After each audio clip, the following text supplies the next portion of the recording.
Welcome back. You're watching Market Sense. Time now to get a macro view of the overall economy and the environment, really. We've got Mr. DK Joshi, who's Director and Chief Economist at CRISIL, now joining us on the show. DK, firstly, thanks very much for joining us on the show today. You know, just looking at the macro environment, this whole growth picture that everyone's talking about, the inflationary environment that everyone's talking about, what's the CRISIL view in terms of where growth will finally settle at? And again, what's your inflation target for March 2013? Well, I think we believe that growth will settle at around 5.5%, and that factors in a 15% deficiency in monsoons. Well, if rains were to revive later on, I think that will create some upside for Rabi production.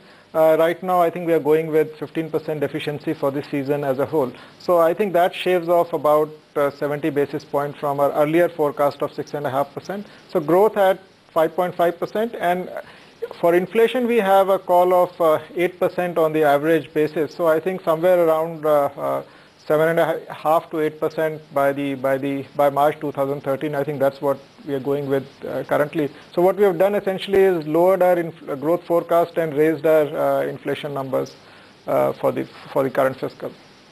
Mr. Joshi, afternoon now, a couple of hours ago, we had the consumer price inflation that eased for the month of July to 9.86% on the back of a fall in petrol prices.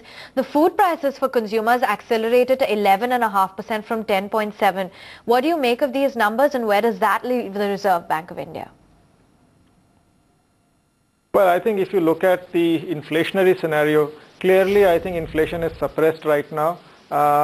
Food inflation is going to rise, and I think that's going to get reflected, is already rising and will get reflected in the CPI in the coming months.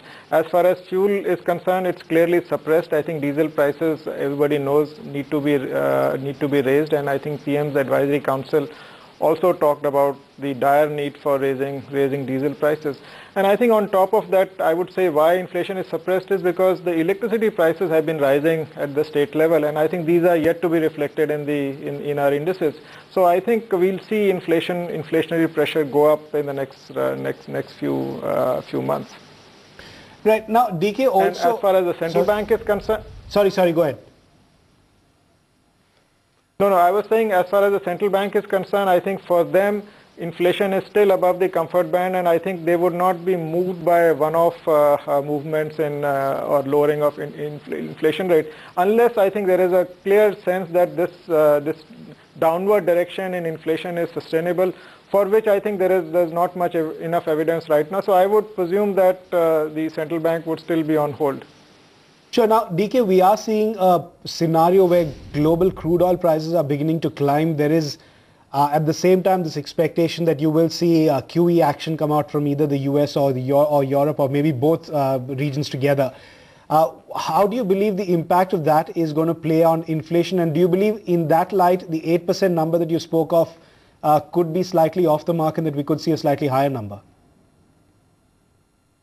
Well, I think as of now, I think because, I mean, if you look at the growth scenario, the demand pressure on inflation is clearly easing. So there would, I think the ability of producers to pass on the increased costs, even if the raw material prices go up, is very limited. So I think the second round effects will remain muted.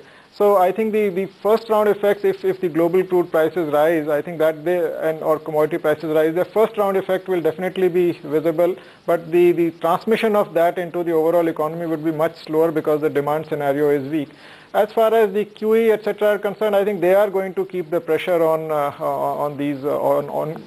variety of commodities high. So I think we should not see much downside to the prevailing oil and commodity prices. So which essentially means that with the rupee weak, I think that's going to keep the pressure on inflation for quite some time. Sure, and again, to the extent that oil prices are expected to rise further from here on, at least that's the view, and you have the government doing nothing at all on the diesel price front, and even on LPG and kerosene, etc. What's the fiscal deficit number you're looking at? Because everyone now seems to agree that we'll see nothing less than 5.5. Well, I think we have a call if we have a call of a little over 6%, actually 6.2% of GDP to be precise. I think that's because the growth has come down, so that has clearly impact on revenues. And the expenditure requirements of the government will go up because, as you rightly said, there's been little movement on the subsidy front, and also because of the problems in agriculture, or because of I mean, I would still call it a drought-like situation. I think the expenditure will rise on count of that. The food subsidy will definitely go up. So I think all these things are going to keep the lid on expenditures, are going to keep the pressure on expenditures. And as far as revenue, I just said will remain muted unless I think Finance Ministry comes out with some additional revenue mobilization from non-tax areas like divestment, or let's say spectrum auctions and so on and so forth. I think there also it's the scope is limited. So I think clearly in this scenario, with 5.5% GDP growth, fiscal deficit could easily touch 6%, and our forecast is a little over 6%, 6.2%. Appreciate you taking out the time. Thanks very much, Mr. Joshi, for joining in today on ET Now. But shifting focus to the equity markets, Prakash